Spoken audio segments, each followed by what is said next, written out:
Periscope family, good morning, good morning, good morning.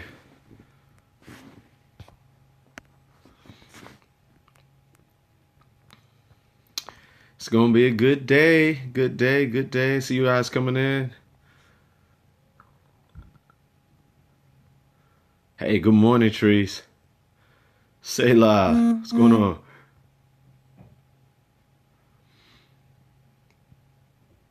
Good morning, Tink. Cousin Rue, good morning to you. Glad to have you back. I'll wait for a few more people to jump in and then we'll get started. Good morning. Good morning, Sister Ronnie. Sister Cheryl in Richmond, good morning. Mimi, good morning. Sister Pam, good morning. Hey, cuz, good morning to you. Thank you so much. Thanks for your prayers. I see you, Sunshine Ellis, Nikki, good morning. Good morning. Mika, love. Sister Cynthia, good morning. Thank you, Sister Venus. Appreciate that. Thank you guys for the hearts, too. I see the hearts. I see some of you guys are sharing. My brother from Cape Town, Pastor Jeremiah, good morning. Can't wait to hook up with you. Good morning. Is that Unique Nay? Who's that? Good morning, Abasmo. I see you. Good morning. Good morning. Good morning. I appreciate that shout out, T. Good morning. I see you, Sunshine. Thanks for sharing today. Compassion Ministries, Pastor Herndon. Good to hear from you. Good to see you. Glad you're on. Pastor of the Bridge. I see you, E. Jones. Good morning. Appreciate that on the book. Look, let's go ahead and jump right into our devotion today. Struggling with the one.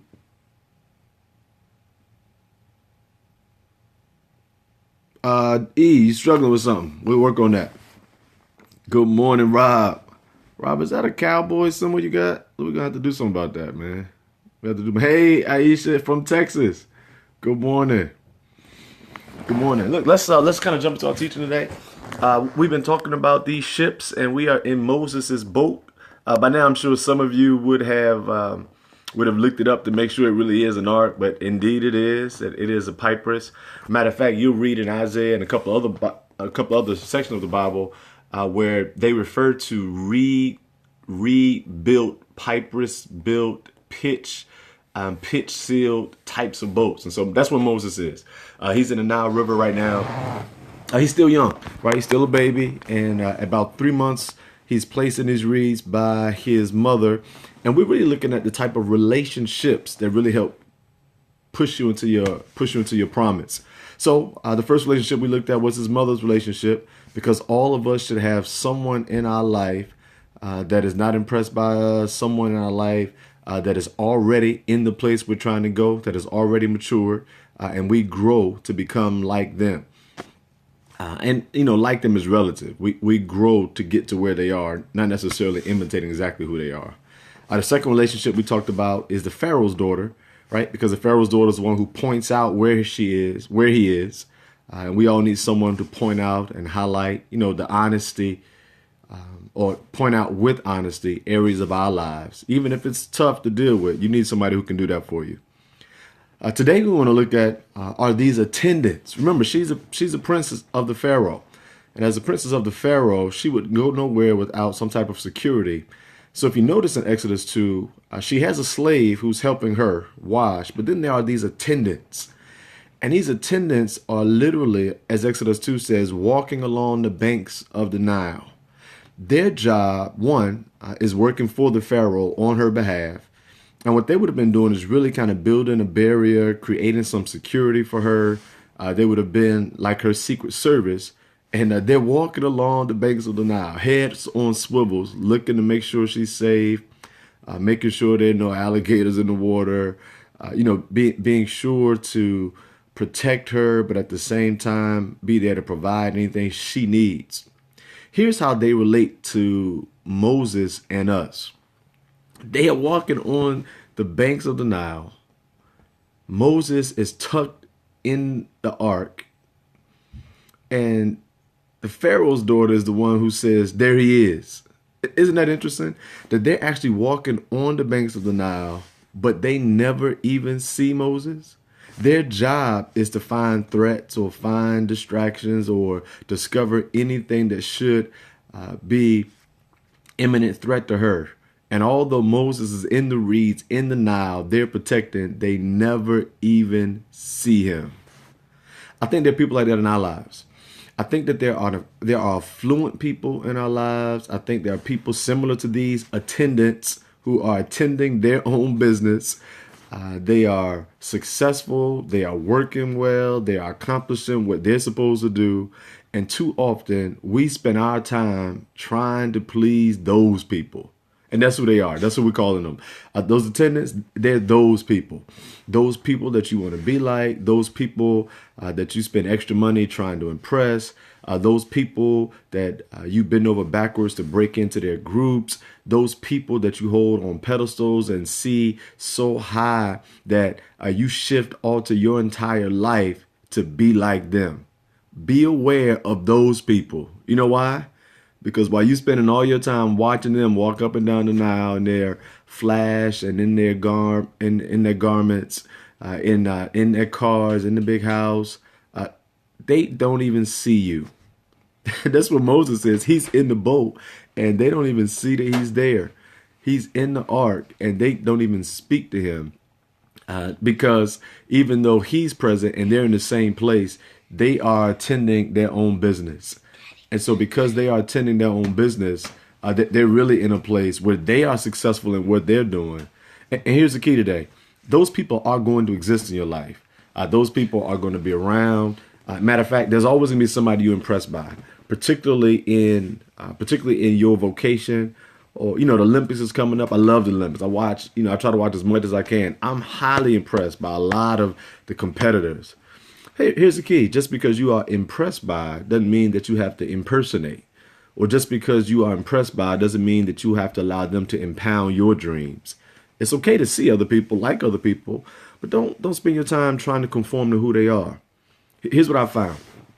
I found that if you are just authentically you, if you walk in a path God has ordered for your life, if you move according to the skill set that God has given you, then God will place you before great men.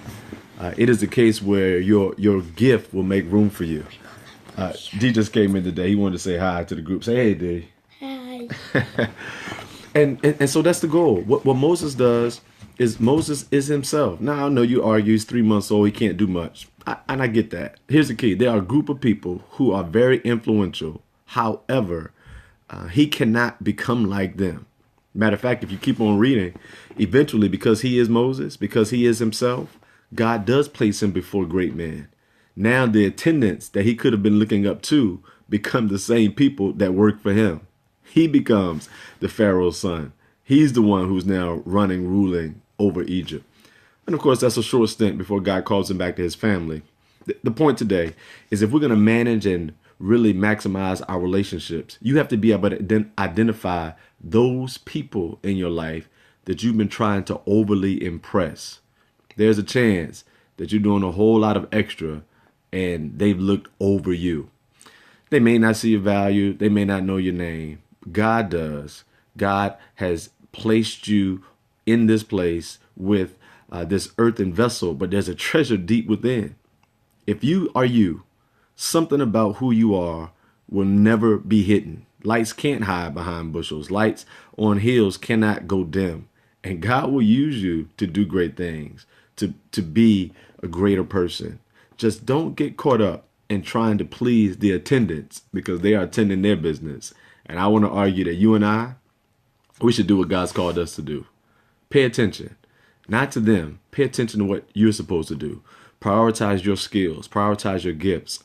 I do a lot with John Maxwell. And one of the things John Maxwell argues is that you should spend more time strengthening your strengths and less time trying to strengthen your weaknesses.